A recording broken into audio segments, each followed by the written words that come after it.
Alors, j'ai découvert la luta au tout début via le biais d'un ami, d'un bon pote à moi et qui malheureusement a arrêté après quelques années. Du coup, voilà, j'ai découvert un sport où le savoir, en fait, il est à l'infini.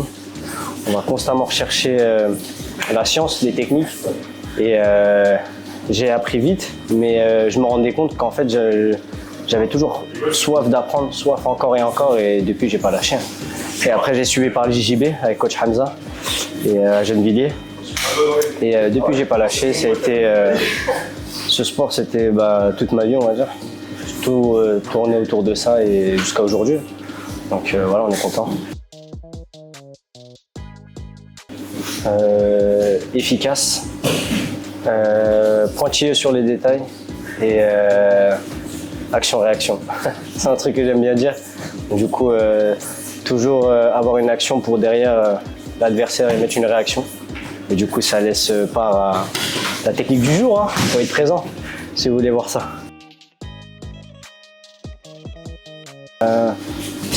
Sa manière de comprendre le jiu-jitsu et la luta, sa manière de percevoir les choses, ce que j'arrive à transmettre à travers mes paroles. Des fois, il y en a qui comprennent vite, d'autres moins. C'est pas forcément qu'il y en a un qui est plus fort ou pas. Hein. La progression est différente pour tout le monde. Et voilà, ce que j'observe vraiment, c'est le début, on va dire les premiers mois. Et on voit s'il a vraiment une facilité ou pas. Et là, je pourrais axer sur des détails et tout ce qui est stratégie, etc. Très bonne question. J'essaie de transmettre toujours un savoir, comme j'ai dit précédemment, leur montrer qu'en fait il y a toujours quelque chose à faire, peu importe la situation où on est, d'accord, qu'on soit en danger ou qu'on soit sur la personne, d'accord, qu'on domine ou qu'on se fait dominer, il y a toujours une solution et il faut jouer sur le timing. Il faut jouer sur le timing et avec le temps, il faut s'entraîner, ça va être fluide.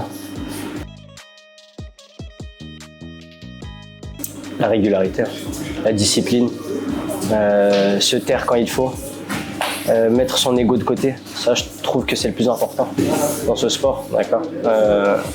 Moi, je sais que personnellement, j'ai beaucoup souffert au début, d'accord. C'est ce qui a fait que j'ai bien progressé, d'accord. Donc, faut souffrir pour être vraiment tout en bas et voir à quoi ça ressemble. Comme ça, quand on s'élève, on se promet qu'on reviendra plus dans le passé, quoi. Du coup, on avance continuellement. Il tourne à 100%. C'est un truc que j'aime bien le rappeler. D'accord. Bon là, il tourne à fond, mais on reste sur un thème. Du coup, toujours combattre sur un thème, d'accord. Les débutants, j'aime bien faire cette comparaison, mais c'est comme des enfants. Du coup, il faut les diriger. Si on leur dit rien, ils vont aller dans un chemin, ils vont jamais faire demi-tour, parce que pour eux, c'est le bon chemin.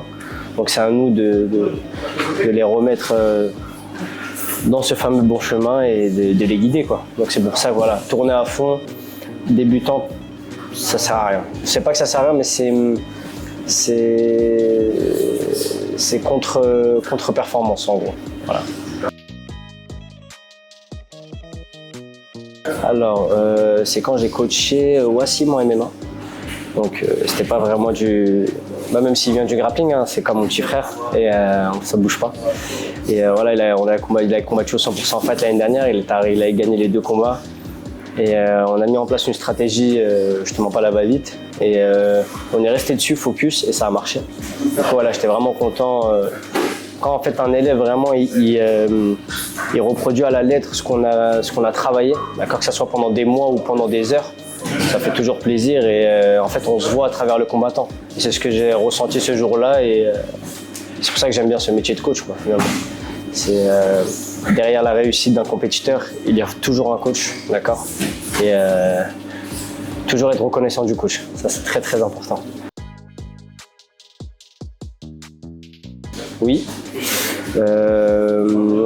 dans la vie de tous les jours, dans la vie professionnelle, dans ma manière d'aborder les gens, d'analyser les gens aussi, parce que quand on coach, on regarde beaucoup. on visualise énormément, d'accord? Donc tout se joue là.